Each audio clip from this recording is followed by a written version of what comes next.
Hello everyone, welcome to my channel. So we are continuing the transportation problem. तो transportation problem के ऊपर this is the third video.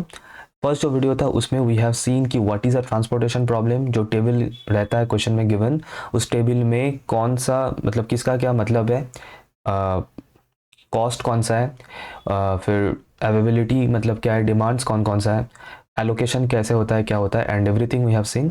फिर उसके बाद हम लोगों ने ट्रांसपोर्टेशन प्रॉब्लम सॉल्व करने के लिए जो 4 मेथड्स हैं इनिशियल बेसिक फिजिबल सॉल्यूशन निकालने के लिए, मतलब जो प्राइमरी सॉल्यूशन है वो निकालने के लिए जो 4 मेथड्स हैं, north west corner method, row minima method, column minima method, matrix minima method, ये हम लोगों ने किया है in the very first video. फिर उसके बाद जो सेकंड वीडियो था उसमें हम लोग जो इन सभी मेथड्स में से जो सबसे बेस्ट मेथड है that is VAM Vogel approximation method, वो हम लोगों ने देखा in the very last video. और उसके बाद अभी हम लोग इससे स्टार्ट कर रहे हैं कि जो भी different types of transportation problem हो सकता है that we are starting from this one. जैसे कि हम लोग आज डिस्कस करने वाले हैं on the unbalanced transportation problem. और इसको समझने के लिए जो क्वेश्चन हम लोग सॉल्व करेंगे that question is from just the previous year question paper 2022-23 में जो पेपर हुआ था ऑपरेशन रिसर्च का 7th सेमेस्टर में CSIT का। तो उसमें जो क्वेश्चन आया था एक अनबैलेंस्ड क्वेश्चन था, वो हम सॉल्व करेंगे। नॉट ओनली दैट, वो सॉल्यूशन ऑप्टिमल है कि नहीं, that is checking of optimality वाला स्टेप भी हम लोग करेंगे इन दिस वीडियो। तो बिल्कुल एंड तक देखना, पूरा जो है वो मेथड जो है क्लियर हो जाएगा। ठीक है, ओके। तो आज हम लोग डिस्कस करने वाले हैं the first type that is unbalanced problem. तो अनबैलेंस प्रॉब्लम कैसे चेक करें ये मैंने बता दिया on the very first video. अगर अभी तक नहीं देखा है तो फर्स्ट और सेकंड वीडियो देख के इसको देखना। प्लेलिस्ट बना हुआ है चैनल के ऊपर, आई बटन में भी मिल जाएगा लिंक, डिस्क्रिप्शन में लिंक मिल जाएगा। तो वहाँ से स्टार्ट करना, मतलब फर्स्ट वीडियो से ही स्टार्ट करना ट्रांसपोर्टेशन प्रॉब्लम का। अच्छा, देन उसके बाद तो ये अगर क्वेश्चन अगर अनबैलेंस्ड है तो पहले हमें उसको बैलेंस्ड में कन्वर्ट करना होता है बाय एडिंग अ डमी रो और कलम। और वो कैसे किया जाता है वो मैं अभी दिखाऊंगा इसी वीडियो में नेक्स्ट स्लाइड में। एंड उसके बाद उसके ऊपर आप कोई भी मेथड यूज़ कर सकते हैं। जो 5 मेथड है आपके हाथ में, मैं वैम प्रेफर करूंगा क्योंकि already I have said this कि वैम give us the VAM method से वैम मेथड जो है that gives us the best possible initial basic feasible solution. ठीक है, और फिर उसके बाद हम लोग चेक करेंगे जो सॉल्यूशन हमें मिला है वो एक नॉन डिजेनरेट सॉल्यूशन है, एंड वो नॉन डिजेनरेट सॉल्यूशन एक ऑप्टिमल सॉल्यूशन है कि नहीं, वो भी हम लोग चेक करेंगे कि वो कैसा है। और वो अगर वो एक ऑप्टिमल सॉल्यूशन है तो वो यूनिक सॉल्यूशन है या नॉन यूनिक है, वो भी हम लोग चेक करेंगे इन दिस वीडियो ओनली। क्योंकि जो क्वेश्चन आया था लास्ट ईयर में उन सभी में ये सब कुछ चेक करना मेंशन है, चेक करने के लिए 4+4 8 मार्क्स के लिए क्वेश्चन आया था in the last video, in the last year question paper. ठीक है, तो हम लोग का आज का टाइप अनबैलेंस्ड प्रॉब्लम जल्दी से स्टार्ट करते हैं। चलो, तो चलते हैं नेक्स्ट स्लाइड में। तो ये है क्वेश्चन 4+4 8 मार्क्स के लिए क्वेश्चन आया था। एंड आप लोग देख सकते हैं कि जस्ट ये प्रीवियस ईयर का ही क्वेश्चन है। इसको हम लोग अभी सॉल्व करेंगे, लेकिन उसके पहले क्वेश्चन को थोड़ा सा पढ़ लेते हैं।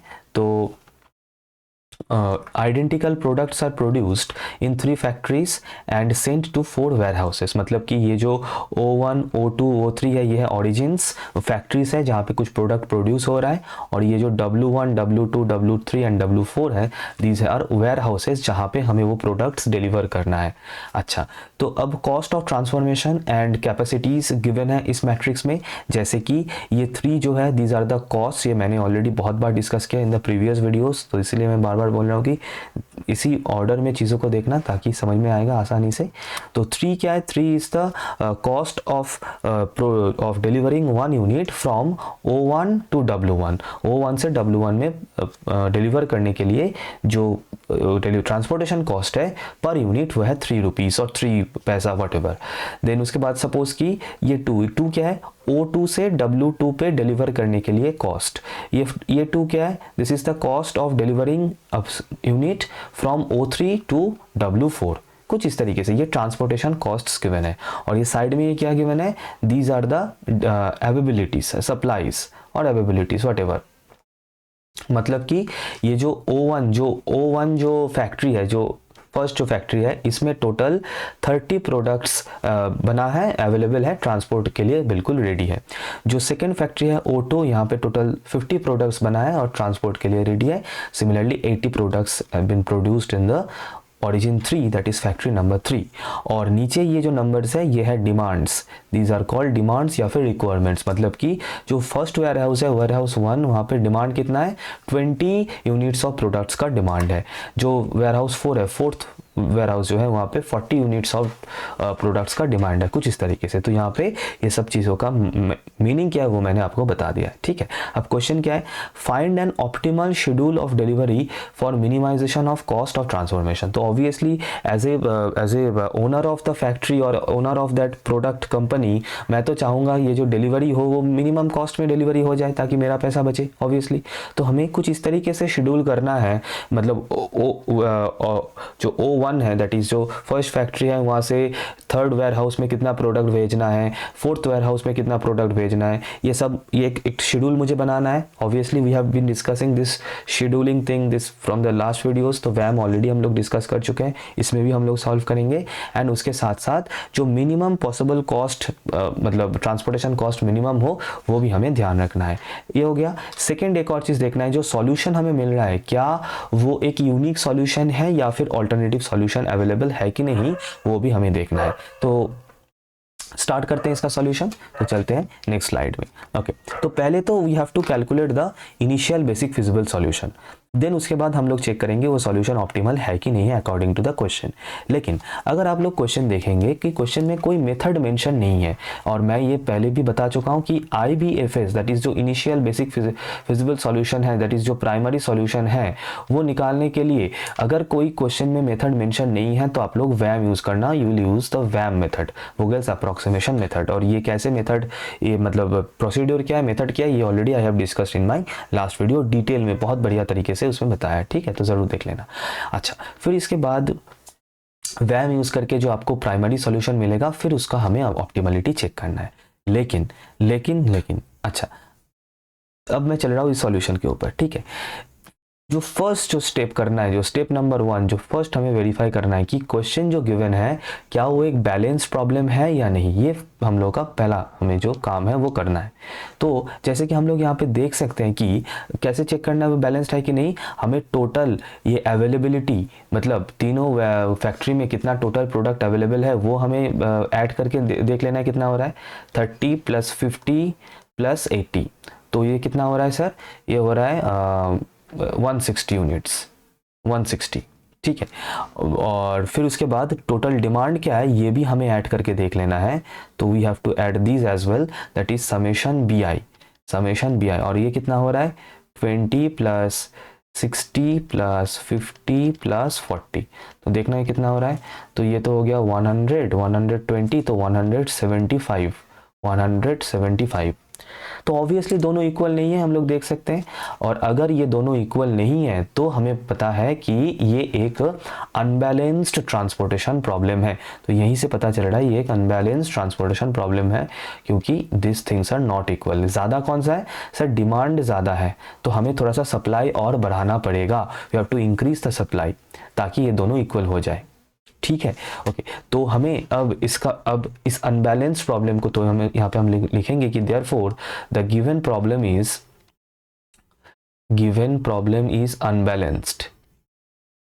अनबैलेंस्ड, और हमें इसको कन्वर्ट करना है एक बैलेंस प्रॉब्लम में।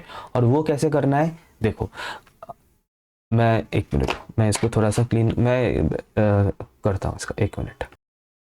ओके, सो हम लोगों ने क्या किया है इस प्रॉब्लम को सॉल्व करने के लिए, तो हम लोगों ने यहाँ पे एक डमी रो ऐड किया है, as you can see dummy row एक ऐड किया हम लोगों ने O4, और उसका जो कॉस्ट हम लोगों ने रखा है, ऑब्वियसली मैं चाहूँगा कि कॉस्ट मिनिमम हो, तो 0 से कम तो नहीं रख सकता, नेगेटिव तो कॉस्ट, कुछ चीज़ का कॉस्ट नेगेटिव कैसे हो सकता है, तो जो मिनिमम कॉस्ट हो सकता है वो है 0, तो इसीलिए मैंने इस रो का सभी कॉस्ट्स को मैंने 0 रखा है। और क्योंकि मुझे 15 और चाहिए था सप्लाई में, है ना, 15 कम पड़ रहा था ना, 160 हो रहा था, वेयर एज डिमांड था, टोटल डिमांड था 175 जो ज़्यादा है, तो ऑब्वियसली सप्लाई बढ़ाना है मुझे, और सप्लाई कितना बढ़ाना है, 15 यूनिट्स बढ़ाना है, तो इसीलिए मैंने यहाँ पे 15 यूनिट वाला एक रो ऐड कर दिया है, जिनका कॉस्ट सभी रहेगा 0 यूनिट्स, कुछ इस तरीके से।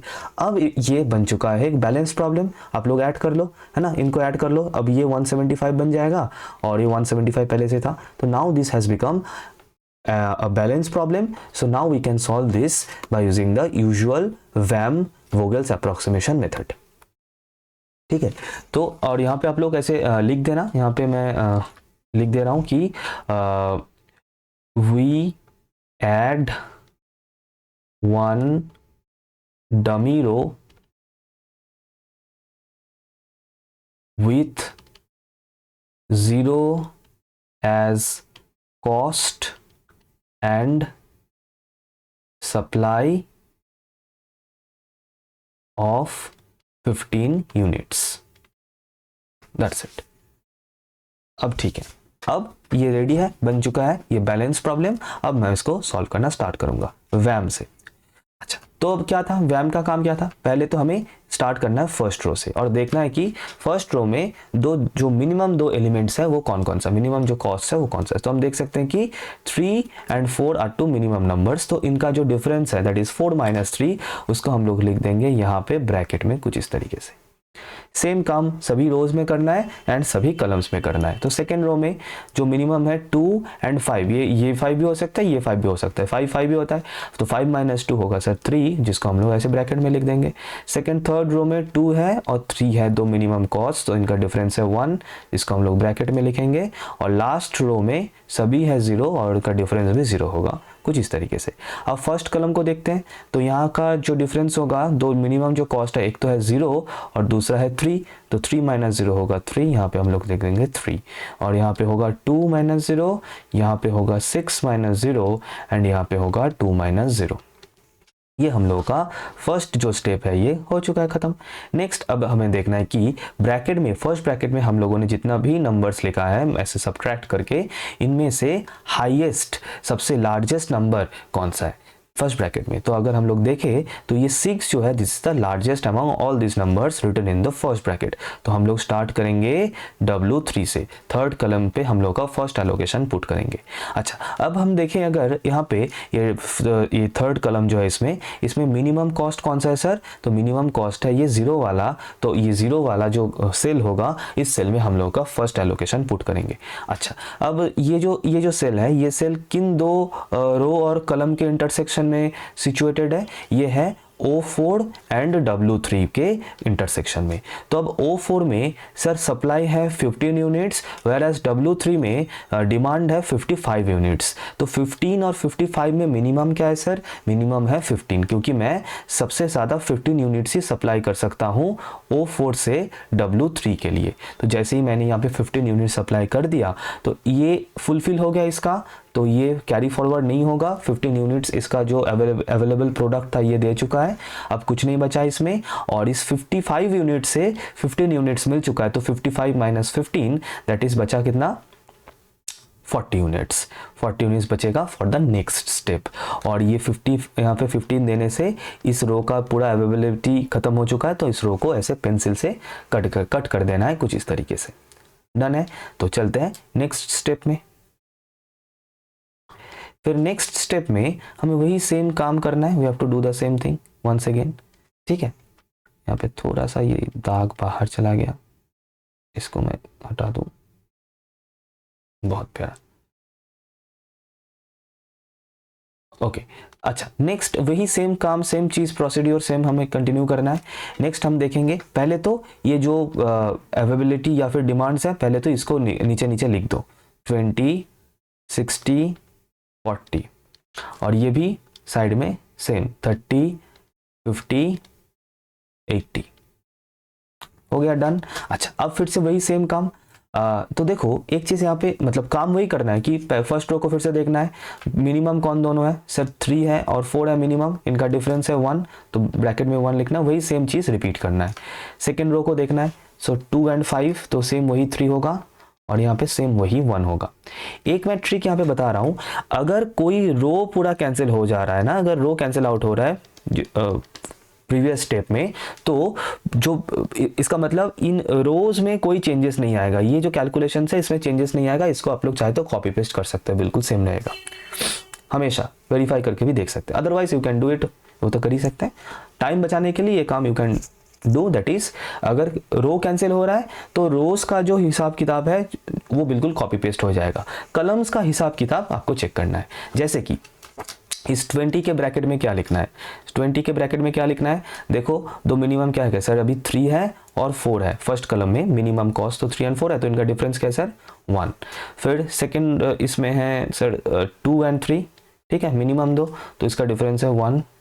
अच्छा, फिर यहाँ पे 6 है और 7 है, इसका भी 1 है, एंड यहाँ पे 2 है और 4 है ना, तो इसका है डिफरेंस 2। अब देखो फर्स्ट ब्रैकेट में जितना भी है इनमें से हाईएस्ट कौन सा है सर, हाईएस्ट है ये 3, तो अभी जो एलोकेशन होगा इस स्टेप में वो आएगा O2 में, O2 में आएगा नेक्स्ट एलोकेशन, ठीक है। तो कैसे आएगा चलो देखते हैं। तो O2 में इस सेकेंड रो में हमें देखना है कि सर यहाँ पे मिनिमम नंबर कौन सा है। देखो अगर एक से मान लो यहाँ पे 2 है तो एक ही 2 है जो मिनिमम है, मैं कुछ और इंक यूज करता हूँ, कौन सा करें, पर्पल करते हैं, तो एक ही 2 है, ये है मिनिमम। अगर मान लो इसमें 2 2 होता, तो अगर मोर देन होता तो आप दोनों में से किसी भी 2 पे एलोकेट कर सकते हो, कोई ऐसा हार्ड एंड फास्ट रूल नहीं है, यू कैन चूज आर्बिट्ररीली। जो भी जगह पे ऐसा कंफ्यूजन आएगा, मतलब मोर देन 1 पॉसिबिलिटीज आएगा, you can go for arbitrarily. और एल्स अगर कुछ होगा तो हम बता देंगे, जो नेक्स्ट वीडियोस बनाऊंगा उसमें मैं जरूर बता दूंगा अगर कुछ ऐसा है तो, ठीक है। ओके, तो यहाँ पे ये सेकंड जो रो है यहाँ पे मिनिमम तो 2 ही है, तो जो नेक्स्ट एलोकेशन होगा वो इसी सेल में होगा। अब सर यहाँ पे पुट क्या करना है, तो ये जो सेल है ये W2 और O2 के कंजंक्शन में इंटरसेक्शन में बन रहा है। अब यहाँ पे डिमांड है 60 यूनिट्स, वेयर एज सप्लाई है 50 यूनिट्स, तो 50 और 60 में से मिनिमम क्या है सर 50, तो वो मिनिमम वैल्यू यहाँ पे पुट हो जाएगा, दैट इज 50। तो ऑब्वियसली मैं 50 से ज़्यादा यहाँ पे सप्लाई नहीं कर सकता हूँ, क्योंकि अवेलेबल प्रोडक्ट ही है 50 यूनिट्स। अगर आपका डिमांड ज़्यादा है फिर भी मैं कुछ नहीं कर सकता, मैं ज़्यादा से ज़्यादा 50 दे सकता हूँ, जो कि मैंने दे दिया है। और जैसे ही मैं 50 दूंगा तो इसका तो काम खत्म, तो ये नेक्स्ट स्टेप में और कैरी फॉरवर्ड नहीं होगा। वेयर एज इस 60 में से 50 डिमांड फुलफिल हो चुका है, तो 60 माइनस 50 बचा कितना, 10 units for the next step. और ये जो है ये सेकेंड रो, इसका भी काम खत्म हो चुका है, इसको भी आप लोग ऐसे पेंसिल से स्ट्राइक आउट कर देना, ठीक है। तो चलते हैं नेक्स्ट स्टेप में। नेक्स्ट स्टेप में वही सेम चीज फॉरवर्ड करना है, ठीक है। अच्छा, तो कोई दूसरा इंक यूज करता हूं, ब्लैक यूज करते हैं। ओके, तो अभी क्या बताया था, तो क्योंकि रो कैंसिल आउट हुआ है ना, तो रोज को कॉपी पेस्ट कर दो। तो रोज का जो हिसाब किताब है उसको नेक्स्ट स्टेप में कॉपी पेस्ट कर दो। कलम्स में देखो क्या हो रहा है अभी, कुछ चेंजेस तो 20, तो ये 20 की जगह पे 20 हम लिखेंगे, पहले तो ये लिख दो 40 के नीचे 40 और इस 40 के नीचे 40। अब ब्रैकेट में देखो कि 3 और 4 बचा है, तो डिफरेंस तो 1 होगा, 2 ही बचा है तो 8 और 3 बचा है, डिफरेंस होगा 5। यहाँ पे 7 और 6 बचा है, डिफरेंस होगा 1, और यहाँ पे डिफरेंस होगा 2। अभी तो हाईएस्ट तो एक ही दिख रहा है सर, ये 5 वाला हाईएस्ट दिख रहा है, तो नेक्स्ट एलोकेशन आएगा W2 में। और W2 मतलब सेकेंड कलम अगर हम देखें तो ये जो मिनिमम अभी अवेलेबल जो है जो बॉक्सेस, उसमें मिनिमम ये 3 ही है ना, ये 3 है मिनिमम, तो यहाँ पे ही एलोकेशन होगा। अब देखो यहाँ पे क्या है सर, यहाँ पे डिमांड है 10 यूनिट्स लेकिन अवेलेबल है 80 यूनिट्स, तो 10 और 80 में से मिनिमम क्या है सर, मिनिमम है 10, तो यहाँ पे आ जाएगा 10 यूनिट्स। जैसे ही मैं 10 पुट कर दूंगा तो इसका डिमांड हो जाएगा फुलफिल, खत्म, और इस 80 में से 10 जा चुका होगा, बचा कितना 80 माइनस 10 दैट इज 70 यूनिट्स। और ये वेयर हाउस 2 का जो डिमांड है ये भी कंप्लीट हो जाएगा, फुलफिल हो जाएगा, तो इसको ऐसे चॉक आउट कर देना है। हम चलते हैं नेक्स्ट स्टेप में, वही सेम प्रोसीड्योर करना है, ठीक है। अच्छा देखो, तो यहाँ पे कलम कैंसिल आउट हुआ है, तो कलम्स का जो भी हिसाब किताब है इसको कॉपी पेस्ट कर दो।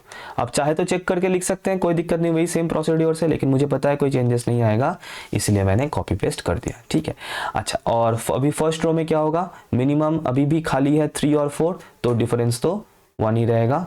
अच्छा, और 70 के लिए कितना क्या खाली है, 2 एंड 4 खाली है, तो इसका आएगा 2, है ना, ये वाला 2 खाली है और ये 4 खाली है। तो अभी नेक्स्ट हाईएस्ट सर 2 है, जो कि 2 जगह पे है, you can go for any one, कोई भी एक के लिए आप जा सकते हैं, ठीक है।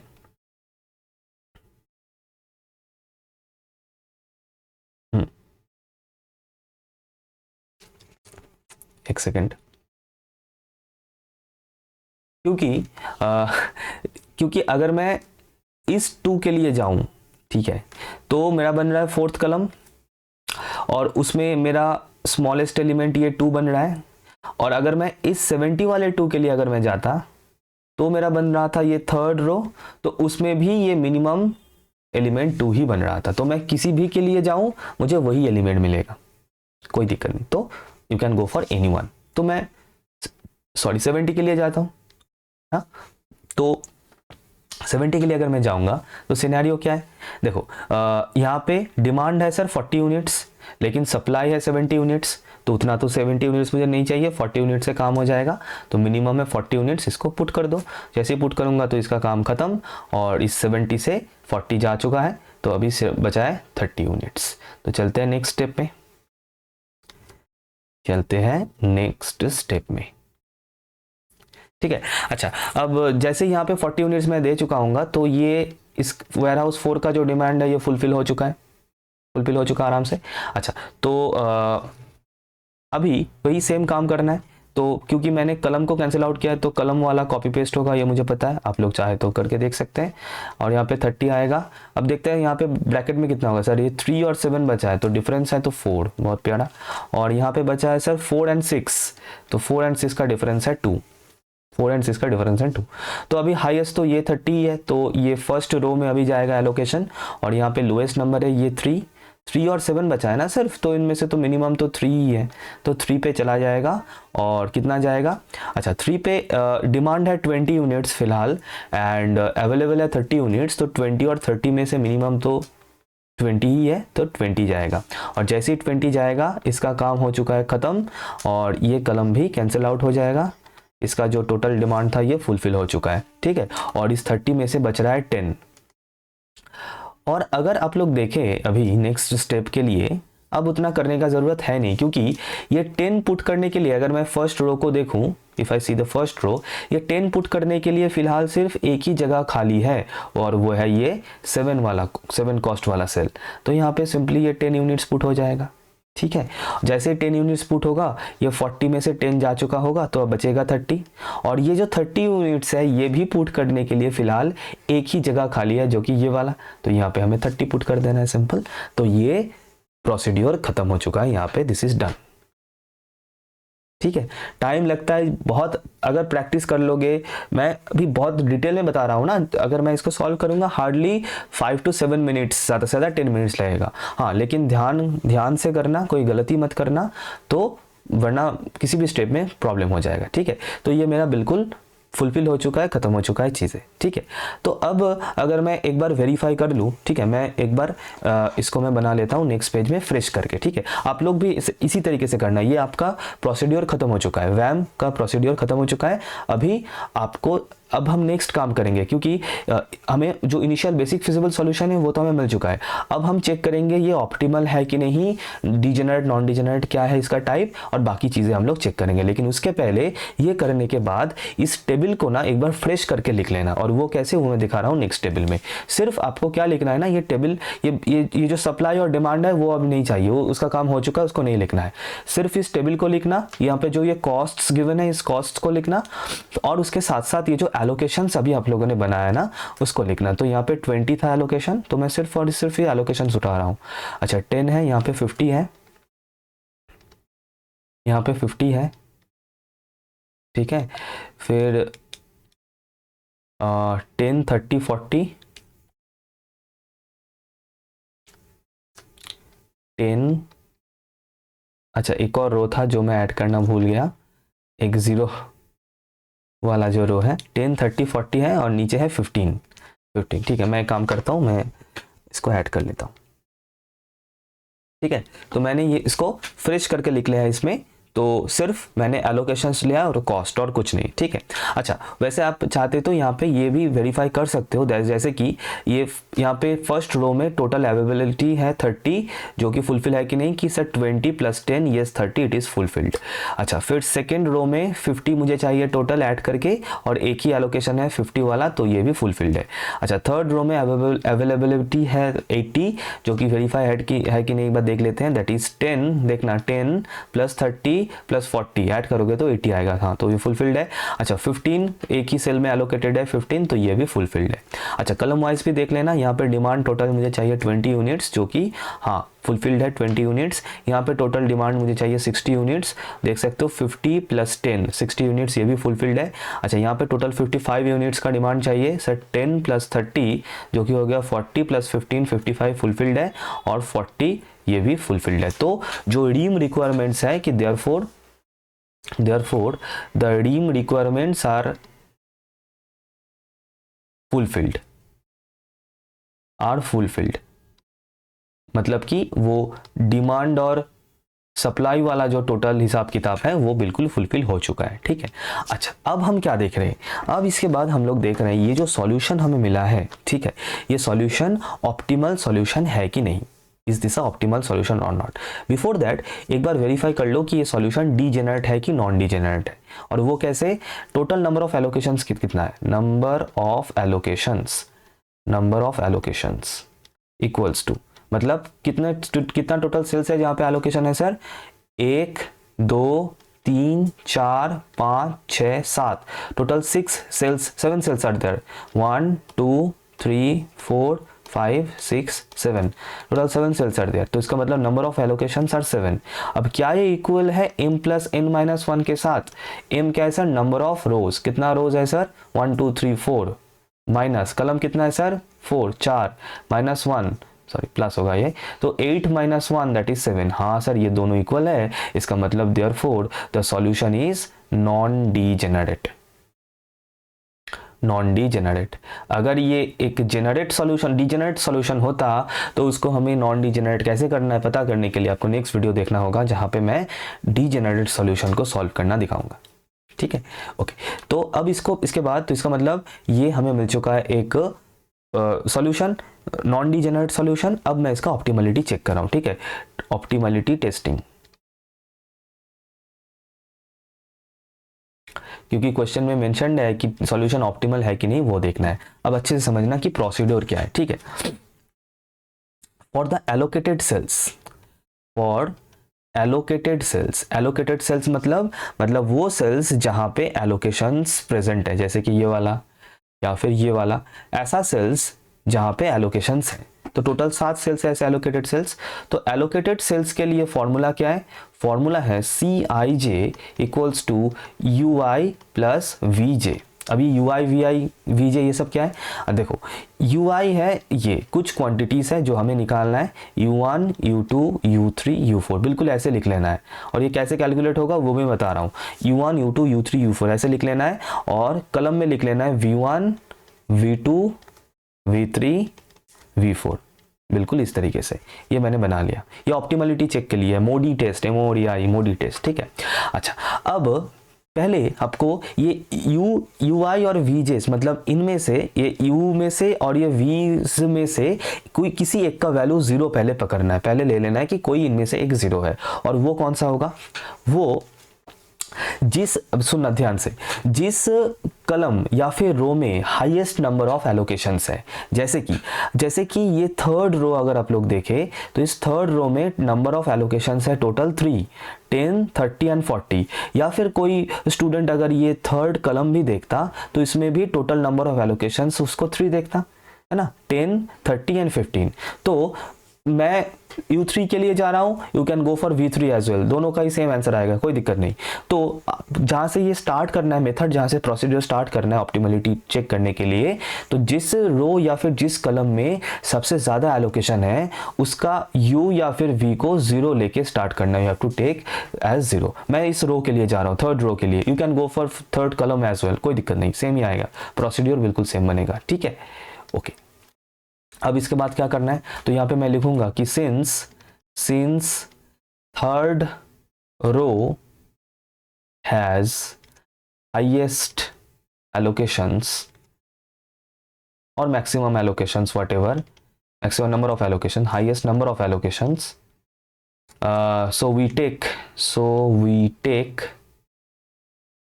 U3 = 0, U3 = 0, यहां से हमें स्टार्ट करना है, ठीक है। अब ये वाला फॉर्मूला हमको फॉलो करना है, बाकी का ये जो क्वांटिटीज है U1 U2 U3 V1 V2 वगैरह ये सब निकालने के लिए ये फॉर्मूला फॉलो करना है। कैसे, देखो, और ये सिर्फ और सिर्फ एलोकेटेड सेल्स के लिए करना है। जैसे कि देखो, अच्छा, अगर मैं इस सेल को देखूं, ध्यान रखना, अगर मैं इस सेल को देखूं, सर ये कौन सा सेल है सर, ये है थर्ड रो सेकंड कॉलम, मतलब C32। अब according to this formula C32 क्या बनेगा, I का वैल्यू है 3, J का वैल्यू है 2, इसका मतलब आएगा U3 प्लस V2, सही है। अच्छा, अब C32 मतलब क्या, कॉस्ट एट द सेल 3,2। अब इस सेल का कॉस्ट क्या है सर, इस सेल का कॉस्ट है 3, तो इसका मतलब 3 इज इक्वल्स टू U3 का वैल्यू हम लोगों ने क्या लेके स्टार्ट किया, 0 प्लस V2, इसका मतलब V2 आ जाएगा, V2 का वैल्यू मुझे मिल रहा है यहाँ से 3, इसका मतलब V2 का वैल्यू मिल रहा है मुझे 3। सिमिलरली एक और करके देखते हैं, दूसरा एक करके देखते हैं। फिलहाल सिर्फ और सिर्फ एलोकेटेड सेल के लिए मैं जा रहा हूँ, ठीक है। अच्छा चलो इस वाले सेल को देखते हैं, इस सेल को पकड़ते हैं। अब इस सेल का पोजीशन क्या है sir, third row third column, that is C33। Formula क्या बोल रहा है सर, U3 प्लस V3। अब C33 है क्या, ये रहा कॉस्ट 6 यूनिट्स, इसका मतलब 6 इज इक्वल्स टू U3 तो 0 है प्लस V3, इसका मतलब V3 क्या आएगा सर, 6। V3 का वैल्यू आ रहा है 6। सिमिलरली V4 का वैल्यू आ जाएगा 2, सिंपल है, ठीक है। अच्छा अब चलो, अब कोई किसी और जगह पे चलते हैं, सिर्फ एलोकेटेड सेल्स को फिलहाल देखना, ठीक है। अच्छा सपोज ये वाला सेल को पकड़ता है, इस सेल को पकड़ता है, ये कौन सा सेल है सर, ये है fourth row third column, that is C43 equals to U4 है ना, UI plus V3 equals to. अब U4 क्या है सर, U4 का वैल्यू मुझे पता नहीं। अच्छा C43 क्या है सर, इस सेल का कॉस्ट तो है 0, बहुत प्यारा, तो 0 ही है। अच्छा U4 तो वैल्यू मुझे पता नहीं, U4 का वैल्यू निकालेंगे, लेकिन V3 का वैल्यू पता है सर, V3 का वैल्यू है 6, तो इसका मतलब U4 आ रहा है -6, कोई दिक्कत नहीं, प्लस माइनस 0 कुछ भी आ सकता है, पॉजिटिव नेगेटिव कुछ भी आ सकता है, 0 भी हो सकता है, जैसे कि देख सकते हैं, इट कैन बी एनीथिंग, ठीक है। अच्छा अब ये बताओ कि अगर दूसरा इंक पे चलता हूं, अरे ठीक है, अब देखना, अब इस सेल के लिए देखना, सिर्फ और सिर्फ एलोकेटेड के लिए देख रहा हूं मैं फिलहाल, ठीक है। अच्छा इस सेल के लिए देखना, इसमें मुझे चाहिए C, कॉस्ट चाहिए 7 और ये है 6, तो इसका वैल्यू क्या होगा सर, इसका वैल्यू 1 होना है, कैसे, क्योंकि U1 प्लस V3 इन दोनों को ऐड करके ही तो मुझे C13 मिलेगा, दैट इज 7, तो 6 प्लस 1 7 होगा। सिमिलरली सेम तरीके से देखो, अगर मैं अभी इस सेल को पकड़ूं, तो यहाँ पे है सर 2 चाहिए मुझे, कॉस्ट 2, और V2 ऑलरेडी 3 इसका वैल्यू हमें मिल चुका है, तो इसका मतलब U2 का वैल्यू क्या होगा सर, -1। क्यों -1 होगा, क्योंकि -1 के साथ 3 को ऐड करने से तभी तो जाके मुझे 2 मिलेगा, तो बिल्कुल इसी तरीके से तो ये वैल्यूज निकल जाएगा। और फाइनली V1 निकालना है। अच्छा V1 कैसे निकलेगा, इस सेल से निकलेगा V1 का वैल्यू, ठीक है। V1 इतना साइड में क्यों आ गया है, V1 तुम जरा कैमरामैन जल्दी से फोकस करो V1 के ऊपर और इसको साइड करो, चलो V1 को साइड कर देता हूँ थोड़ा सा, हाँ अब ठीक है। अच्छा V1 का वैल्यू निकालना है, तो यहाँ पे कॉस्ट है 3, ठीक है, और U1 ऑलरेडी 1 है, तो और कितना चाहिए सर, 2 चाहिए, ताकि इस V1 प्लस U1 2 प्लस 1 होके मुझे 3 मिल जाए, एज सिंपल एज दैट। तो जितना भी एलोकेटेड सेल्स था उनसे हमें U और V का वैल्यू, UI और VJ का वैल्यू मिल जाएगा। यहाँ तक क्लियर है, कोई दिक्कत नहीं, तो क्लियर है तो लाइक क्यों नहीं किया अभी तक, दबा के लाइक करना है ना। अच्छा अब काम खत्म नहीं हुआ है अभी तक, अभी तो बाकी है पिक्चर, ठीक है। अब मैं इस सेल्स को थोड़ा सा क्लियर कर रहा हूँ, थोड़ा सा, ज्यादा नहीं, थोड़ा सा, अभी तो मेन चीज बाकी है, नॉन एलोकेटेड सेल्स का इवैल्यूएशन निकालना है, वही तो ज्यादा इंपॉर्टेंट है, उसी से ही तो सब कुछ होगा, ठीक है। चलो देखते हैं। अच्छा यहां तक तो हो चुका है, बहुत प्यारा, अति अद्भुत। नेक्स्ट, अच्छा अब फॉर नॉन एलोकेटेड सेल्स मतलब जिन सेल्स में कोई एलोकेशंस नहीं है, फॉर नॉन एलोकेटेड सेल्स उसका फॉर्मूला क्या है, del ij equals to Cij minus UI plus VJ। एक करके देखते हैं। अच्छा सपोज मुझे इस नॉन एलोकेशन सेल का ये इवैल्यूएशन निकालना है, अच्छा ठीक है, तो इसका पोजीशन पहले देख लो सर, सेकेंड रो फर्स्ट कलम, मतलब मुझे किस चीज़ का वैल्यू निकालना है सर, सेकेंड रो मतलब आई का वैल्यू 2 और फर्स्ट कलम मतलब जे का वैल्यू 1, मतलब del 2 1 मुझे निकालना है। तो अकॉर्डिंग टू द फॉर्मूला क्या होगा, C21 minus U2 plus V1। Clear है। अच्छा अब C21 का वैल्यू देखो, मतलब इस सेल में cost sir that is 5 units, बहुत प्यारा, 5 माइनस सर U2 का वैल्यू सर है -1, बहुत प्यारा, U2 का वैल्यू है -1 प्लस V1 का वैल्यू है 2, V1 का वैल्यू है 2। अच्छा इसको अगर हम लोग सिंप्लीफाई करेंगे तो मुझे यहाँ से मिल रहा है 1 एंड 5 माइनस 1 इज 4, तो इसका मतलब यहाँ पे जो एलोकेशन मुझे मिल रहा है +4। एलोकेशन तो नहीं बोलूंगा, जो नॉन एलोकेटेड सेल्स में ये इसका वैल्यू जो मिल रहा है del ij का, del 2 1। क्लियर है। अच्छा नेक्स्ट सिमिलर तरीके से we have to calculate the values of other non allocated cells. जैसे कि मान लो मुझे इसका वैल्यू निकालना है और इसको ऐसे सर्कल करके ही लिखना है, बिल्कुल इसी तरीके से। तो यहाँ पे क्या होगा कैलकुलेशन, सर यहाँ का कैलकुलेशन होगा 9, ये जो 9 माइनस 6 प्लस -1 ना, 6 प्लस -1, तो इसको करेंगे तो कितना आ रहा है 5, 9 - 4, इसका भी 4 आ रहा है, this is also you are getting 4। ठीक है, तो सिमिलर इसका भी होगा 5 माइनस 2 -1, तो 2 - 1 तो हो गया 1 और इसका भी 4 आएगा फिर सिमिलर तरीके से। अच्छा फिर यहाँ पे 4 - 2 है ना, इस सेल का, इसका करते हैं 4 माइनस 2 प्लस 0 दैट इज 2, तो इसका आएगा 2।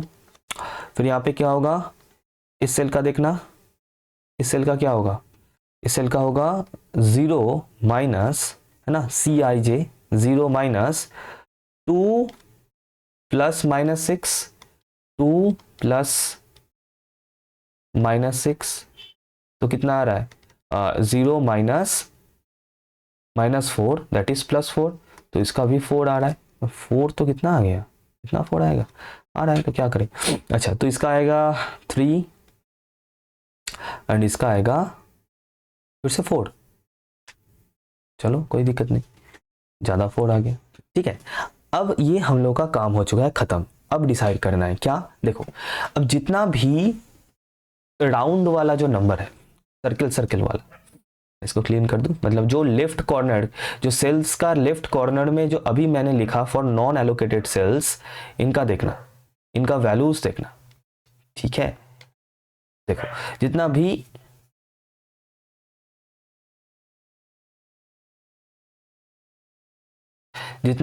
और ये हटा दिया ये सब, अच्छा ये मैंने नहीं किया ना, अच्छा इसका भी कर देता हूं, एक सेकेंड। इसका आएगा 4 और इसका आएगा 1।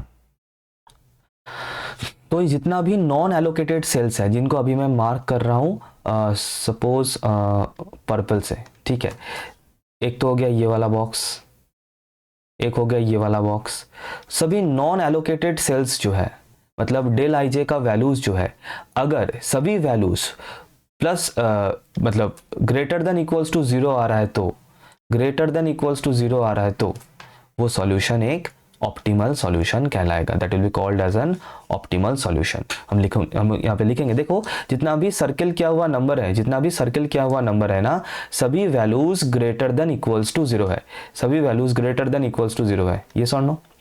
ठीक है, तो हम लिखेंगे कि therefore the solution is optimal, therefore the solution is optimal because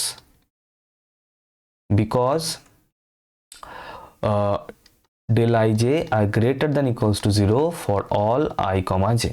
सभी के लिए, सभी जो नॉन एलोकेटेड सेल्स है वहां पे वैल्यूज जो है नॉन नेगेटिव वैल्यूज है, तो इसका मतलब सॉल्यूशन ऑप्टिमल है।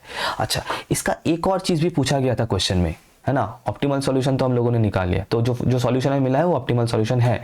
अब ऑल्टरनेटिव ऑप्टिमम सॉल्यूशन है कि नहीं ये पता करने के लिए बोला है। सर वो कैसे पता चलेगा, बता रहा हूं, देखो पॉइंट ये है कि अगर इन del ij में से अगर एक भी इक्वल्स टू 0 आ रहा है, तो एग्जैक्टली इक्वल्स टू 0 अगर आ रहा है, तो क्या एक भी इक्वल्स टू 0 है, नहीं सर, सभी जो है स्ट्रिक्टली ग्रेटर देन 0 है ना, स्ट्रिक्टली ग्रेटर देन 0 है, देख सकते हो आराम से, है ना, ये जो 4 है, 1 4 4 4 2 4 3 4 सभी स्ट्रिक्टली ग्रेटर देन 0 है ना। तो यहाँ पे हम लोग लिख सकते हैं कि since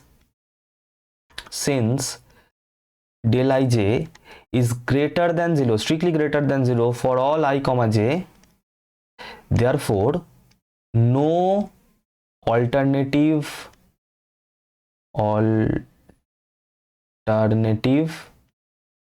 optimal solution exists. This is the unique solution. Optimal solution exist ही नहीं करता. This solution is exist. This is, मैं अपना पिक्चर हटा दूंगा. This is unique solution. This is unique solution. This is unique solution. ठीक है, मैं picture हटा देता हूं, एक सेकंड. तो अगर इनमें से, मतलब इन नॉन एलोकेटेड सेल में से, ये डेल आई जे में से अगर एक भी इक्वल्स टू 0 होता तो वो उसका एक ऑल्टरनेटिव सॉल्यूशन एग्जिस्ट करता. और इसको अगर पता करना है कि कैसे ऑल्टरनेटिव सॉल्यूशन निकाला जाता है, तो ऑल्टरनेटिव सॉल्यूशन वाला जो वीडियो डालूंगा एंड में, शायद इसका नेक्स्ट, उसके बाद सेकेंड, इसके एक वीडियो बाद जो वीडियो मिलेगा ऑल्टरनेटिव सॉल्यूशन वाला, उसको देखना है पता करने के लिए कि ऑल्टरनेटिव सॉल्यूशन कैसे निकाला जाता है. ठीक है, तो ये हो गया ओवरऑल प्रोसेस कि कैसे एक अनबैलेंस प्रॉब्लम को बैलेंस प्रॉब्लम में कन्वर्ट किया जाए. फिर उसके बाद वो सॉल्यूशन ऑप्टिमल है कि नहीं वो चेक किया जाए, और अगर ऑप्टिमल है तो यूनिक है या फिर ऑल्टरनेटिव सॉल्यूशन अवेलेबल है, ये भी पता करने के लिए क्या कंडीशन है, ये सभी मैंने बता दिया. कंडीशंस यहाँ पे सब कुछ लिखा हुआ है. You can check it if you want. And ये टेबल भी मेरा ऑलरेडी बना हुआ है यहाँ पे. ठीक है, तो फिलहाल इतना ही. इस वीडियो में मैं इतना ही रख रहा हूँ.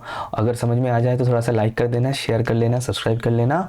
एंड मिलते हैं नेक्स्ट वीडियो में, और उसमें हम लोग एक मतलब डीजेनरेट सॉल्यूशन को नॉन डीजेनरेट सॉल्यूशन में कैसे कन्वर्ट करें वो हम देखेंगे. एंड उसमें जो क्वेश्चन सॉल्व करेंगे वो जस्ट लास्ट ईयर का ही क्वेश्चन है, जिसमें एक डीजेनरेट वाला क्वेश्चन आया था. तो इस वीडियो के लिए इतना ही. मिलते हैं नेक्स्ट वीडियो में. Thank you everyone.